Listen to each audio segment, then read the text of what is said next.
In 2006 is where my story changes. We started seeing the engineering services being encroached by the software development companies, IT companies like Infosys, the Wipros, all started engineering services. And we were small, $25 million business at that time. They could just trample us overnight. They were $100 million, $200 million, $500 million businesses. So we're scared as hell.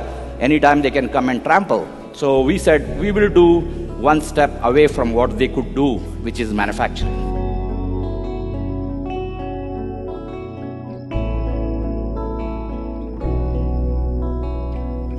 So we will go and design and build solution to aerospace industry. That's what we chose. So we're already designing completely to the drawings to the customer for Airbus, and we can manufacture the same things.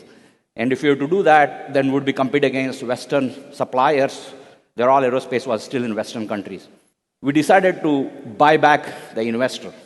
We pledged everything we had, shares. We borrowed $20 million from the State Bank of India in Chicago and paid 3 times the money invested to the investor so that he can happily get out, And he got out, and then we bought it and divided the business into manufacturing, the infrastructure, which is a special economic zone, and the services.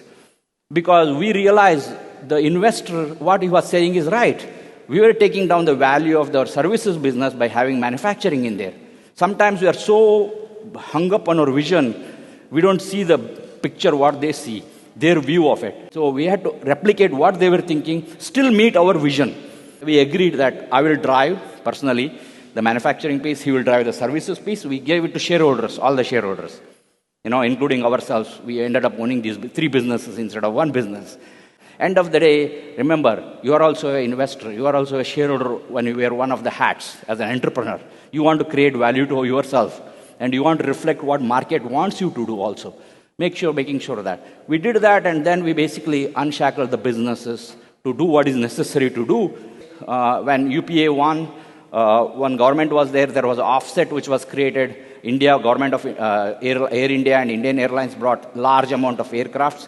It had a direct offsets to, means they have to buy from India equivalent 1/3 of the value of what they spent. So that drove the aerospace manufacturing in India. And Airbus is the biggest driver into India. And so we actually luckily we used to have Airbus as a customer in my services business. I remember sitting on a piece of tissue and convincing the CPO that I will build an in-country value add from 20% in-country value add to 90 to 100% is what I will do in next 1 decade. That's what I told them. They said, there is no way you can do it because nobody else in the world has done it. Even in Western countries, very few companies have gone to this level organically. They have done through acquisitions, but organically it's not do it. And I said, we will do it. If we have to do it, would you come? I said, absolutely. You'll have a blank check from us to come and give work to you. So they gave us a first purchase order of $200,000 to do manufacturing, aerospace manufacturing. And from there, I went around the world bringing partners to be part of ecosystem in India. And it's convincing these guys to come to a place called Belgaum when they don't know anything but Belgium. So it was difficult. They used to always say, Belgium, okay, we'll look at it. Then, no, it's Belgaum in India. When we started in 2006-07 time frame, we used to import raw material, we used to import cutting tools, we used to import, every element of the product from outside, just to add a little bit of labor in machining and sending it back the products for further processing and doing.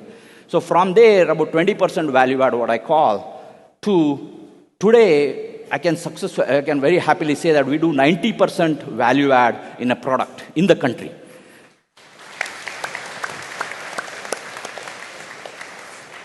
And we just signed a partnership with Hindalco to do 100% in-country value add for first product, which is going to go for wheels. We're going to do 5,000 wheels of aircraft wheels every year from this facility. Almost in every aircraft, somebody mentioned, flying around the world, business jet or commercial jet has a part going from Belgaum. And if we deliver directly to the final assembly line of Airbus in Toulouse. Every 48 hours, shipment gets delivered by air to Toulouse in France to make sure that there's funnel assembly line. We make A320, and you've flown any of the A321s, we have make overwing emergency doors from Belgaum, and we make main landing gear out of our France facility, and we make a lot of actuators, almost all the actuators. When you see the wings, when you land, the flaps move up and forth, all the actuations come out of Belgaum, all those systems. So every one of 100% of these. So if we shut down, they cannot deliver. So this is a whole global ecosystem we're talking about, supply chain. So we have to become critical part of the customer chain, and it's important to do that. And when we saw this, aerospace has been technology driven, we basically took away the work from Western suppliers. And as we moved into 2013, 2014 timeframe, we started seeing this trend of high level of automation in aerospace, high technology invest in automation. When we did with Carlyle buying back $20 million, putting everything on the table, one of my managers came and told me, Aravind, this is like going to Las Vegas multiple times, betting everything you have. I said, I don't see the odds that way. I see differently odds. I would never go and bet in Las Vegas, but I can see this. This is, as an entrepreneur, you have a certain view of how things can happen. And question is also, you also know the risks, what could happen. But unless you are ability to take those risks, you are not going to create value in a disproportionate way. In terms of, not necessarily, I'm not talking financially here. Financially, things will happen.